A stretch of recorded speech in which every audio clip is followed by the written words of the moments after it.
उत्पत्ति की पुस्तक। उत्पत्ति नाम का अर्थ है आरंभ। जगत की सृष्टि, मानव जाति की उत्पत्ति,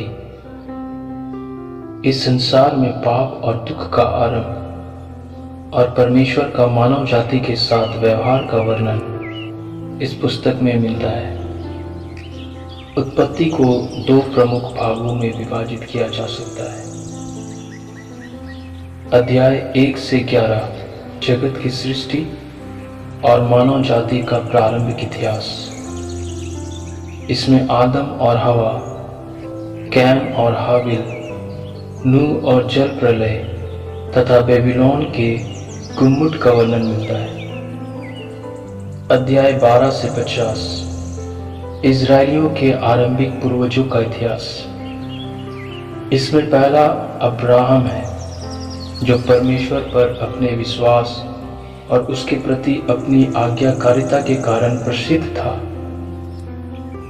इसके बाद उसके पुत्र इसहाक और पोते याकूब, जो इस्राएल भी कहलाता था, का वर्णन है। तब याकूब के 12 पुत्रों का वर्णन है, जो इस्राएल के 12 गोत्रों के संस्थापक हुए। इसमें उसके एक पुत्र यूसुफ और उन घटनाओं पर विशेष ध्यान दिया गया है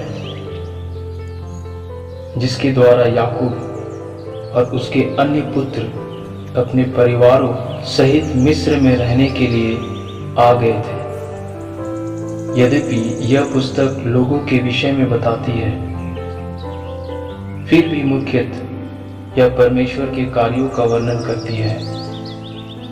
इसका आरंभ इस स्वीकृति से होता है कि परमेश्वर ने जगत की सृष्टि की, और अंत इस प्रतिज्ञा से होता है कि परमेश्वर निरंतर अपने लोगों की चिंता करता रहेगा।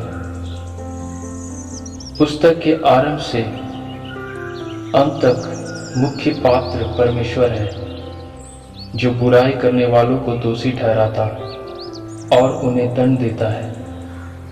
वह अपने लोगों की अगुवाई और सहायता करता तथा उनके इतिहास को व्यवस्थित करता है। यह प्राचीन पुस्तक एक जाति के विश्वास का वर्णन करने और उस विश्वास को बनाए रखने में सहायता के लिए लिखी गई थी।